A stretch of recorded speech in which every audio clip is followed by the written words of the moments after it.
All right, folks, I'm David, and welcome back to the Coachful Coaching Leadership Podcast. Today I'm here with Louise Buchanan. She's been a guest on this podcast in the past. Actually, Louise came up with a really cool idea to have leadership quick fixes as a podcast episode. So that's what we're going to go through today. And we're going to go through different questions from different viewers, but also that Louise has aggregated over the years, as well as myself. So that is what we're going to go through. Louise, you're from an HR background from the financial services sector, right? So you've seen a lot of these leadership problems and leadership questions come over the years, right? All right. How about we go through one of our questions today? Sound cool? Okay. How does a leader build and maintain trust with their team, stakeholders, and colleagues? And what do you do if that trust is broken? So that's an interesting one. Yeah. And especially the last part, what do you do when trust is broken? What do you think, Louise? Yeah. Trust is so important in the workplace. The definition of trust to begin with is that belief and confidence, right? That people have in that leader. So to have that belief, they need to show integrity and reliability, and people need to feel safe working with them. Yeah. Yeah. I mean, when I saw this question, Louise, like it actually brought up a situation that a number of years ago for myself, and it wasn't anything I did specifically, is what I didn't do. Oh, That's always the interesting thing. And so it was one year where I was actually in high growth mode, hiring a lot of people. So I started with a team of 5, and then suddenly by the end of the year, I had a team of 15 that were reporting directly to me. And so, as you can imagine, the number of hours in a day or in a week that I could dedicate to the people that I was hiring and the people who I've known before became less and less, right? And especially the folks, there's one individual, like high performer, but this person was new to the team, was looking for a lot of guidance, and I honestly didn't have the time, right? Like maybe 20 minutes a week, touch base, cool, how you doing? I didn't really have much time because I was busy hiring and looking for more people. But near the end of the year, this person actually, I didn't hear from them directly. I heard it from someone else, and I heard that, hey, I I wish Dave could just. I'm not sure he has my back. And it's like, wow, why? I'm trying to get his time, and he's not available, or he forgets things that we talked about, and I'm like, geez, and I pride myself in remembering people's family names and their dog's name and their favorite soft drink, and so I mean, in that situation, what I did was I honestly, I just acknowledged it. I go, hey, and not directly at this individual. I think other individuals felt the same. I addressed it with the team. I was just very honest with them. And I said, look, this was a crazy year for myself. And I don't think I was communicative with all of you because honestly, I didn't know what to expect in such a high growth situation. My time to you is, I know it's important, and your time with me is important, but I think I let the ball drop in, developing some of you. And I explained to them how I was going to change that. So, and yeah, anyways, that's the story that comes to mind for me. And it was like just hitting it head on and acknowledging where I thought I fell through. You know, I think it built trust back with some of these individuals. Anyways, that's my experience, Louise. I yeah. mean, what's your take there?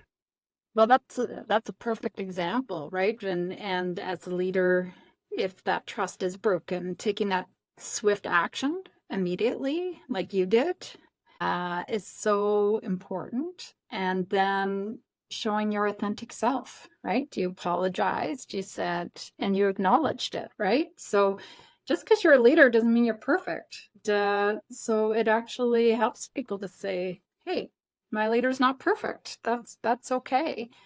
But to build that trust, you gotta, if you're gonna change what you're doing and say, okay, I'm gonna make more time for you, then you gotta follow up, Yeah, or they won't believe you. yeah. Authenticity. Be yourself. Authentic, Acknowledge and be swift. That's what I'm hearing from you. yes, All right. and reliable. Yes. Reliable. All right. Cool. Want to move on to the next question? Yeah. All right. So, the question, I find myself overwhelmed with meetings and emails, leaving little time for strategic thinking. What are some tactics I can take to free up time for the more strategic work on my plate? Whoa. What do you think, Louise?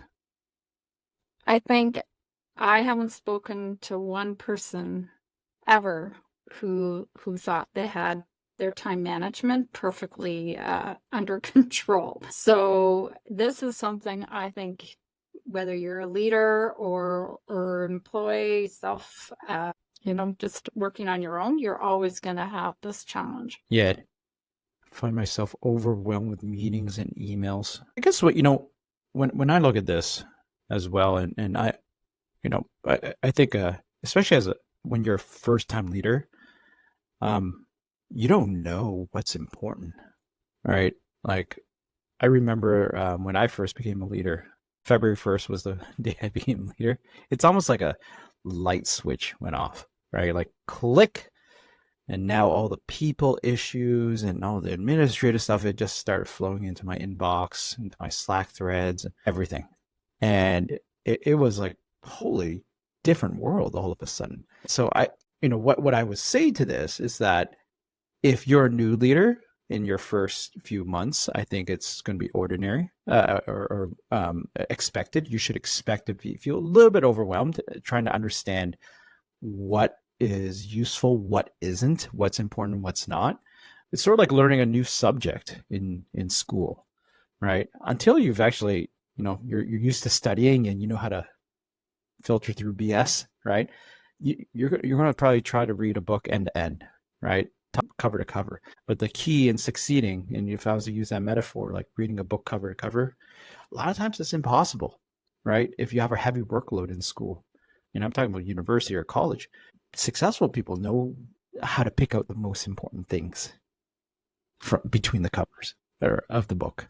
It's the same thing, being a leader is, have you seen the patterns of what's most important and what's BS? What things can you delegate? And that's something I would encourage people to look at. Like I've talked to some leaders in the past and coached them as well. Like this one person was like, oh yeah, they have like 7 or 8, 9 people reporting to them. I can't remember. And they were like, man, my whole day is filled every day, and I have no time to do all this other stuff, leadership stuff.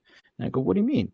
And I go, are you okay if we look at your calendar? Like, I don't want, I'm not trying to micromanage you. I really want to help you through here. We look through it, and they're in all these client meetings, which on the surface is not bad. But when you look at it a layer deeper, it was, hold on, why are you in that call where it's something tactical that their individual contributors should be dealing with, right? And it was a pattern as we look through this person's calendar, and you realize you still think you're doing the old job. And so you think now my job as a leader is that I don't have just one book of business, I have 9 book of businesses, and you're trying to be everything to everyone. And because of that, you're ineffective. And so the key is again, are you reading the book cover to cover? Or have you seen the patterns in your business yet where you know what's most important? So, I work And in sales. Are you looking at where's the biggest deal? Where's the most activity happening? Where's the most revenue coming from? Those are the places you should be spending your time, right? Not on every little thing. So that's what comes up in my mind, right? Is, when people are like, oh yeah, I'm overwhelmed. Like, well, take responsibility for it first, right? But do an audit. Do an audit. Work with your manager. Work with a coach. Work with a mentor, and open up your calendar. Do an audit. What's your week like, and what are you working on typically? That's what yeah, I would encourage. yeah, I know an executive who mandated his leadership team take one Friday a month off and spend it on strategy, just like big project thinking, big thinking, long-term vision. And they actually got in trouble if they didn't do it. Really? And yeah, and I know people who, block time off and then they fill it, right? Because an emergency comes up or whatever. he was so good at staying true to that. And he said the amount of benefit the team got out of them having that time so that they could focus on longer term was humongous. And so if you can prioritize that and stick to it, guaranteed there's benefits. Yeah, I like that idea. That reminds me of like a tech sector. Back in the day, Google, where it was called 20% time, Mm. where it was actually for all employees, where there typically it was a Friday where they would spend working on other projects. It would still need to be related to Google and benefiting Google, but it's their pet project. And that's where, and I think it was Google Maps and some other products, Google Photos. That's where some of those products came out of, like Yeah. someone having dedicated time to work on something else. So Innovation, right? it's Innovation, it's innovation. creativity. Yeah. Yeah, yeah. No, that is important. Okay.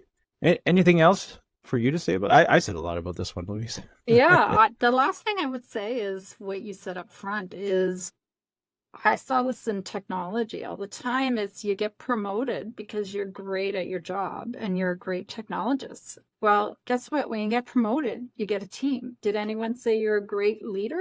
Well, no, that wasn't what you were before. And so if you do get promoted into a job where you're leading people or you aspire for that, start talking to people early on, right? And learn what they learned and their journeys. And if you can, take some managerial courses. But, that's hard to sort of start a new job one day and yesterday you were really good at something different. And so I would say get a mentor, get a coach, talk to colleagues, just learn all you can before you get into that job.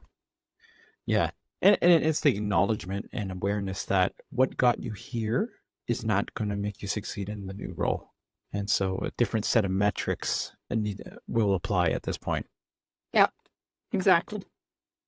All right. That's our questions for the day. I just want to wrap this up.